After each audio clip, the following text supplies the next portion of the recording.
Hello students, स्वागत करता हूं आप सभी का मैं अपने YouTube चैनल ध्यानी क्लासेस में। आज के इस वीडियो में हम लोग देखने वाले हैं छत्तीसगढ़ शिक्षक भर्ती परीक्षा का जो पद आने वाला है, जिसमें हम लोग फिजिक्स का सीरीज स्टार्ट किए थे।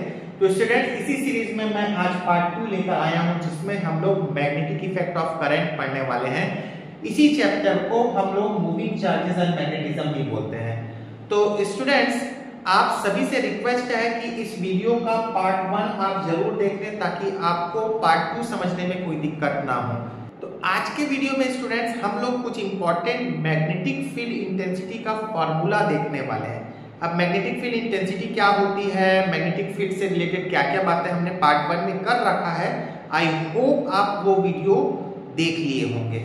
तो चलिए कुछ फॉर्मूला पे डिस्कशन करते हैं और उससे रिलेटेड कुछ इंपॉर्टेंट न्यूमेरिकल्स करते हैं। तो स्टूडेंट्स, अभी हम लोग फॉर्मूला जो देखने वाले हैं उसमें फर्स्ट है बायो-सेवर्ट लॉ। बायो-सेवर्ट लॉ का फॉर्मूला वैसे मैंने पार्ट 1 वीडियो में बना रखा है, तो अभी कुछ जरूरत पड़ेगी इससे मैं बोल देता हूं। बायो-सेवर्ट लॉ का फॉर्मूला है dB = mu naught over 4 pi I dl sin theta upon में r स्क्वायर। ठीक है, तो एक बार मैं इसका वेक्टर फॉर्म में लिख देता हूं स्टूडेंट्स। dB वेक्टर फॉर्म यदि मैं लिखता हूं तो ये आप दोनों फॉर्मूला लर्न करने वाले हैं। ठीक है, I mu naught over 4 pi mu naught over 4 pi I dl vector cross r vector upon में r क्यूब। तो स्टूडेंट्स, इसका मीनिंग मैं एक बार थोड़ा सा जल्दी से बोल देता हूं कि आपके पास सपोज एक वायर है और इस वायर में करंट फ्लो हो रहा है I। तो इस वायर का मैं छोटा सा हिस्सा ले लिया जिसका लेंथ है dl, और इस dl लेंथ से मैंने r डिस्टेंस पे एक पॉइंट P फाइंड आउट कर लिया, और इस पॉइंट P पे मेरे को इलेक्ट्रिक फील्ड की इंटेंसिटी B फाइंड आउट करनी है। तो एक्चुअली छोटा डिस्टेंस है तो छोटा भी मिलेगा, और वो है mu naught over 4 pi I dl sin theta upon r square. इसका डिटेल मैंने पार्ट 1 वीडियो में देख रखा है, आप वहां जाकर देख लें। स्टूडेंट्स, नेक्स्ट केस मेरे पास में है intensity of magnetic field due to straight current carrying conductor. तो सिंपल सा बात है स्टूडेंट कि मेरे पास एक स्ट्रेट वायर बहुत लंबा है ना, बहुत लंबा है, और इस पे मेरे को करंट फ्लो हो रहा है मेरे लिए I। ठीक, अब इस बहुत लंबे वायर से कुछ डिस्टेंस पे एक पॉइंट ले लिया P, और इसी पॉइंट P पे मेरे को B फाइंड आउट करना है, मतलब मैग्नेटिक फील्ड की इंटेंसिटी फाइंड आउट करनी है। अब हम ये मान के चल रहे हैं कि यहाँ से इसका डिस्टेंस है, ये मैं D बोल देता हूँ, R बोल देता हूँ, A बोल देता हूँ, जो भी आप एक्चुअली डिस्टेंस है, जो भी नोटेशन हो। ठीक है, बट एक सिंपल सी बात है स्टूडेंट्स कि ये जो डिस्टेंस है ये वायर के लेंथ की तुलना में बहुत छोटा है, मतलब ऐसा मान के चलते हैं कि वायर काफी लंबा है। ठीक, ऐसे सिचुएशन में आपको यदि B फाइंड आउट करना है इस पॉइंट P पे, तो ये होता है mu naught over 4 pi mu naught over 4 pi 2I by D। ठीक है students, 2I by D। B क्या होता है, मैग्नेटिक फील्ड की इंटेंसिटी होती है, जिसका यूनिट होता है टेस्ला। ठीक है, नाउ यहाँ पे मैं ये बोल सकता हूँ कि म्यू नॉट ओवर 4 पाई इसकी जो वैल्यू होती है वो 10⁻⁻7 होता है, जैसे मैंने यहाँ पे भी बोल रखा है म्यू नॉट ओवर 4 पाई 10⁻⁷। ठीक, नेक्स्ट बात सुनेंगे, ध्यान से सुनेंगे। नेक्स्ट बात, इसी में मैं एक स्पेशल केस ले रहा हूँ, इसी वायर में मैं एक स्पेशल केस ले रहा हूँ। ठीक, स्पेशल केस ये है कि मेरे पास में अगेन ये कंडक्टिंग वायर है, ये मेरे पास में करंट I फ्लो हो रहा है, और ध्यान से सुनेंगे, ये जो पॉइंट P है ऑलमोस्ट इस वायर के कहीं मिड के आसपास है, मिड के आसपास, मतलब जितना लंबा भी वायर है ये इसके मिड के आसपास है। ठीक है, नाउ यदि ये जो पॉइंट है ये मैं एक एंड पे ले आऊं, मतलब नियर टू वन एंड। ठीक, तो यहाँ पर जो इंटेंसिटी होती है वो कितनी होती है स्टूडेंट्स, और आपको तो मैं बार बार बोल रहा हूँ कौन सा आपको PhD करना है, नहीं करना है, आपके पास फार्मूला लगे क्वेश्चन पढ़ना है। तो यहाँ पे एक एंड पे जो इंटेंसिटी होता है स्टूडेंट्स ये होता है B इक्वल टू, मतलब स्पेशल केस में मैं बोल सकता हूँ B at one end of wire. Wire के एक एंड पे इंटेंसिटी होता है B is equal to mu naught over 4 pi I by D. ठीक है, आई बाई डी। मतलब आप ये बोल सकते हैं कि इस वायर के मिडिल में जो इंटेंसिटी है, एक एंड में जो इंटेंसिटी है वो उसका दुगना होता है, मतलब मिडिल में दुगना होता है, एंड में आधा हो जाता है। ठीक है, तो ये बिल्कुल ध्यान रखना है कि इलेक्ट्रिक मैग्नेटिक फील्ड की इंटेंसिटी वायर के किसी मिड पॉइंट के आसपास जो इंटेंसिटी होती है mu naught over 4 pi 2 i by D, और एक एंड पे जो इंटेंसिटी होती है mu naught over 4 pi I by D. और ये भी याद रखना है कि इंटेंसिटी एक एंड पे 20 के कंपेयर पे आधा होती है। नेक्स्ट टर्म है स्टूडेंट्स मेरे पास में intensity of magnetic field at the centre of circular coil या लूप। तो मतलब मेरे पास में एक सर्कुलर कॉइल है या लूप है, यहाँ पे करंट आई फ्लो हो रहा है, तो इसके सेंटर पे इलेक्ट्रिक फील्ड इंटेंसिटी बी कितना होगा, है ना। बस आप चीजों को समझें, फॉर्मूला याद करें। मान लेते हैं कि ये सर्कुलर लूप है तो इसका कुछ ना कुछ रेडियस होगा स्टूडेंट्स आर। ठीक है, आर लूप वाले कॉइल में आई करंट फ्लो हो रहा है, तो इसके जस्ट सेंटर पे जो मैग्नेटिक फील्ड की इंटेंसिटी होती है students mu naught over 4 pi 2 pi I by R. ठीक है, हो सकता है किसी बुक में या कुछ ऐसा लिखा हो ये पाई से पाई काट दिया जाए, 2 से 2 काट दिया जाए, है ना, तो इसको भी सॉल्व कर सकते हैं। बट मैं अभी सिंपल एक फॉर्मूला लिख रहा हूँ, सॉल्व तो आप खुद कर ही सकते हैं। ठीक है, तो mu naught over 4 pi 2 I by D, ये हो गया किसी सर्कुलर कॉइल के सेंटर पे मैग्नेटिक फील्ड इंटेंसिटी का फॉर्मूला। अब स्टूडेंट्स सपोज करके इसी में अब मैं फिर से कुछ स्पेशल केस ले रहा हूं, जैसे मैंने थोड़ी देर पहले लिखा था। थोड़ी देर पहले मैं स्ट्रेट वायर के लिए लिखा था, वैसे यहाँ पर भी कुछ स्पेशल केस लेता हूँ।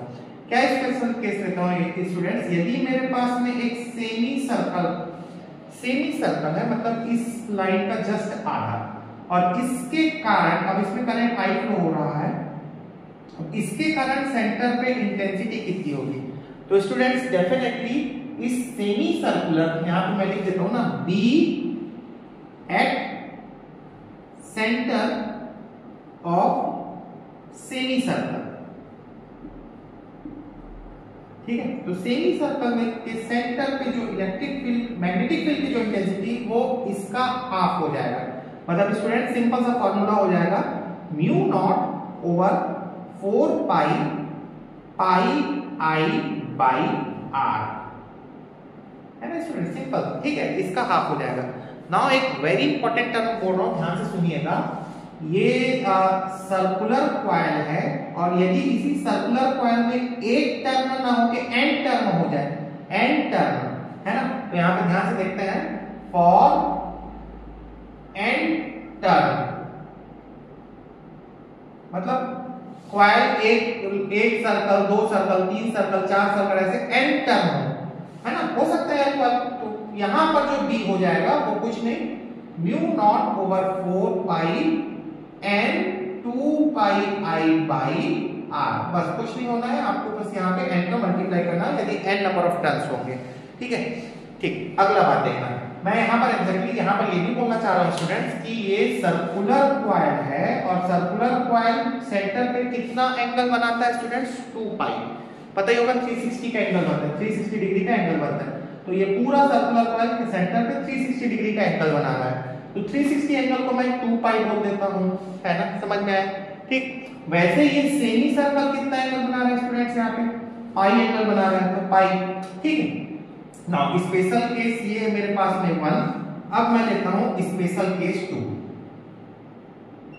स्पेशल केस 2, अब स्पेशल केस जो मेरा 2 है वो ये है कि मेरे पास में कोई आर्क है स्टूडेंट्स, कोई भी आर्क हो सकता है ना, और ये एक्चुअली आर्क मतलब वायर है ना, ये वायर है, और इस वायर के जो मतलब सर्कुलर शेप में लेकिन थोड़ा सा टुकड़ा है उसका, है ना, तो उस इसीलिए मैं उसको आर्क बोल रहा हूं।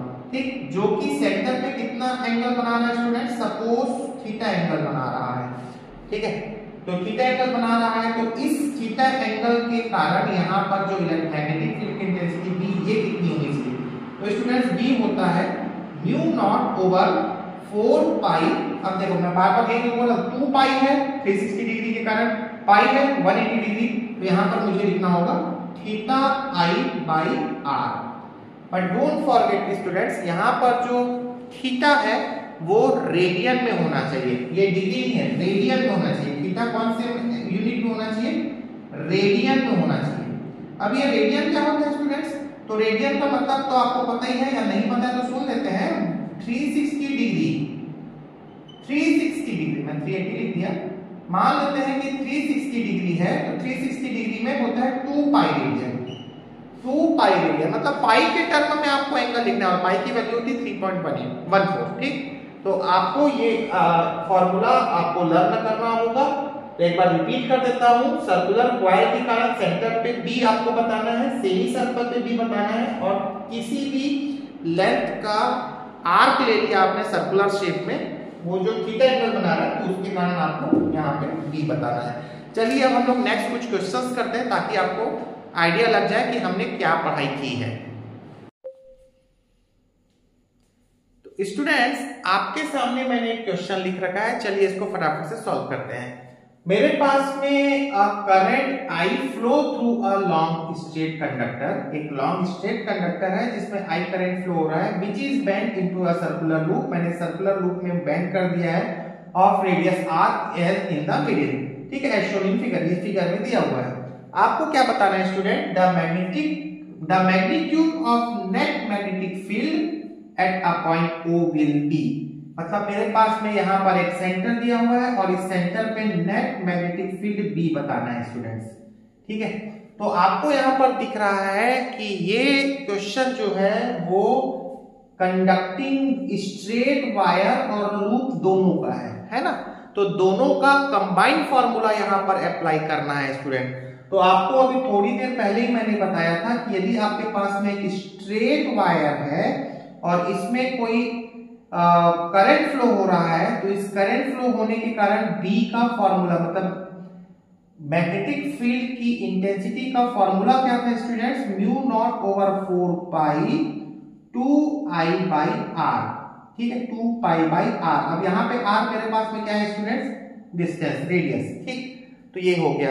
अच्छा, अभी थोड़ी देर पहले मैंने सर्कुलर लूप के कारण सेंटर पे इंटेंसिटी कितनी होती है स्टूडेंट्स? तो ये भी मैंने बताया था आपको, ये होती है mu naught over 4 pi 2 pi I by R, ठीक है। तो ये दोनों फॉर्मूला को हमको यूज करना है और ये बताने की कोशिश करना है कि नेट, ध्यान से सुनिए, नेट मैग्नेटिक फील्ड आपको बताना है।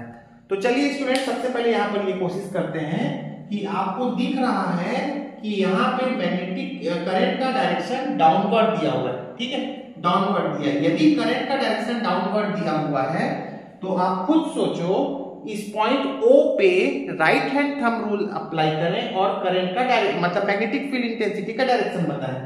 तो ये स्ट्रेट वायर के कारण इलेक्ट्रिक फील्ड इंटेंसिटी का डायरेक्शन बाहर की तरफ आएगा, आपको दिख रहा है बाहर की तरफ आएगा, और एग्जैक्टली मैग्नेटिक फील्ड का डायरेक्शन इस लूप के कारण, लूप को आप पकड़ रहे हैं, राइट हैंड थंब रूल मैंने आपको वीडियो में बता रखा है, तो यदि राइट हैंड अप्लाई करते हैं तो अंदर की तरफ है, मतलब यहां पर ध्यान से देखिएगा, इस स्ट्रेट वायर के कारण मैग्नेटिक फील्ड की इंटेंसिटी का डायरेक्शन अपवर्ड आ रहा है, और अपवर्ड को मैंने कुछ इस तरीके से दिखा दिया। खैर आपको कैसे दिखाना है उससे मतलब है ही नहीं, ठीक है।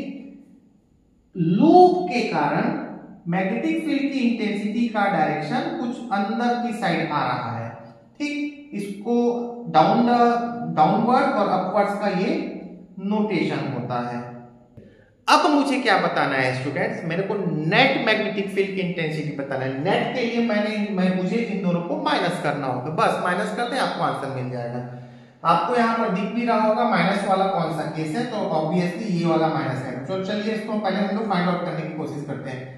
तो नेट मैग्नेटिक फील्ड के लिए मुझे इन दोनों को माइनस करना पड़ेगा, और माइनस मैं किसको किससे करूं? तो आप खुद सोचो, यदि आपको नेट निकालना है तो आप बड़ी वैल्यू में से छोटी वैल्यू को सब्ट्रैक्ट कर दें। अब देखो म्यू नॉट ओवर 4 पाई यहां भी है, म्यू नॉट ओवर 4 पाई यहां पर है, 2i by are, 2i by are, यहाँ पे पाई एक्स्ट्रा है, मतलब मैं यहाँ पर यदि मैं b1 कह देता हूं, इसको b2 कह देता हूं, तो नेट के लिए आंसर क्या होना चाहिए स्टूडेंट्स, b2 माइनस b1। यदि आप वैल्यूज को रखते हैं तो mu naught over 4 pi, mu naught over 4 pi 2 pi I upon में आर माइनस यहां पे क्या होना है students, mu naught over 4 pi 2i by R, mu naught over 4 pi 2i by R. ठीक है, आप खुद से ट्राई करें, खुद से सॉल्व करने की कोशिश करें और आपको आंसर मिल जाएगा। म्यू नॉट ओवर 4 पाई को आप कॉमन ले लें, even 2 pi by 2i by R को भी कॉमन ले लेंगे, तो आपको यहां पर क्या बचना है स्टूडेंट्स, पाई माइनस 1 बचना है। ठीक है, और यदि पाई को भी बाहर लेते हैं तो ये पाई आपका बाहर हो जाएगा, तो फाइनली मेरा ये आंसर आ जाएगा, पाई से पाई कैंसिल हो जाएगा। तो आई होप ये क्वेश्चन आपको समझ में आ रहा होगा।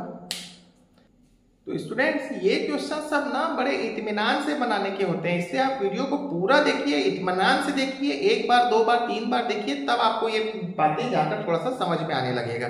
मैं एक बार फिर से बोल देता हूं, स्ट्रेट वायर के कारण मैग्नेटिक फील्ड का डायरेक्शन आपको चेक करना है, लूप के कारण मैग्नेटिक फील्ड का डायरेक्शन चेक करना है। यदि डायरेक्शन सेम आ रहा है तो ऐड करेंगे, यदि डायरेक्शन अलग अलग आ रहा है तो सब्ट्रैक्ट करेंगे। आप कॉन्सेप्ट सीखिए, यही क्वेश्चन आ रहा है ऐसा तो नहीं है, लेकिन ये सीबीएसई बोर्ड का आया हुआ क्वेश्चन है क्लास 12 का, और वो भी 2025 का। फटाफट से नेक्स्ट क्वेश्चन सॉल्व करते हैं स्टूडेंट्स। देखिए क्या दिया हुआ है, 2 circular loop of area A and 4A, मतलब मेरे को ये दिया हुआ है एक सर्कुलर लूप ये दिया हुआ है जिसका एरिया है A, एक सर्कुलर लूप ये दिया हुआ है जिसका है 4A, ये एरिया दे दिया आपको।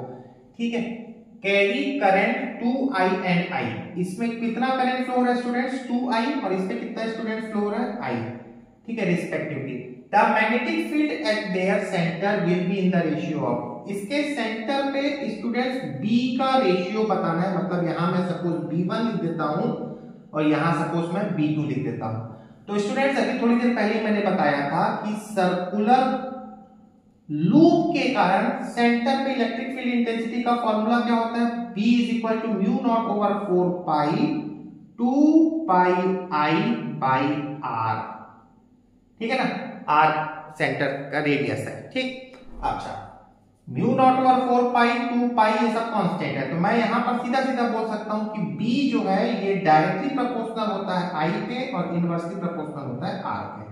ठीक, अब आप खुद सोचो, यहां से मेरे को रेडियस तो पता नहीं है, रेडियस तो मेरे को यहां पे पता नहीं, लेकिन एरिया पता है, तो आप ये बोल सकते हैं क्या स्टूडेंट्स, क्या इसका एरिया होता है 4 पाई आर स्क्वायर, तो मैं यहां पर एरिया बोल देता हूं pi R square is equal to A, pi R square is equal to A, है ना। ठीक, चलिए इधर लिख देते हैं, pi R square is equal to A, और यहां पर एरिया कितना होगा स्टूडेंट्स, पाई आर 2 का स्क्वायर, r2 बोल देता हूं मैं, इसको r1 बोल देता हूं, इज इक्वल टू 4a। ठीक है, अब आप यहां से यदि फॉर्मूला लगाना चाहते हैं और इनका रेशियो बताना चाहते हैं तो स्टूडेंट्स आपको करना होगा b1 by b2 is equal to i1 by i2 और r1 बाई r2, क्योंकि b के साथ में i डायरेक्टली प्रोपोर्शनल है और b के साथ में r इनवर्सली प्रोपोर्शनल है। अब आप देखिए, इसको मैं केस 1 बोल रहा हूं, तो b1 अपॉन b2 यदि मेरे को रेशियो निकालना हो तो मैं क्या करूंगा, तो b1 upon b2 is equal to i1 के प्लेस पे मैं ले लेता हूं 2i, i2 के प्लेस पे ले लेता हूं i, मतलब ये हो गया 2i अपॉन i इंटू, अब मुझे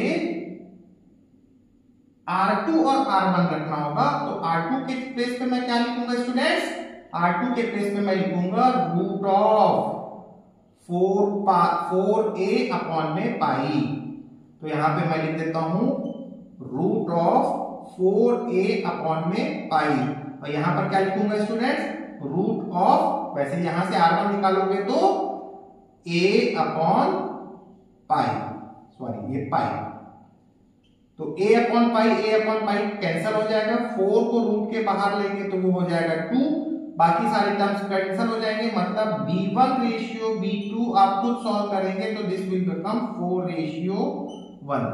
तो आई होप यहाँ पर आपको सारे क्वेश्चन समझ में आ रहा होगा। मैं क्या कर रहा हूँ, क्यों बना रहा हूँ, ये मैटर नहीं करता है, आपको मैटर करना है कि खुद सॉल्व करना है। ये क्या किया मेरे को इससे आपको मतलब नहीं, आप केवल ये फॉर्मूला देखें। मैंने बस इतना हेल्प कर दिया आपका कि आप ये फॉर्मूला देखें, फॉर्मूला में कॉन्सेप्ट लगाएं और खुद से सॉल्व करें। ठीक है, थैंक यू वेरी मच।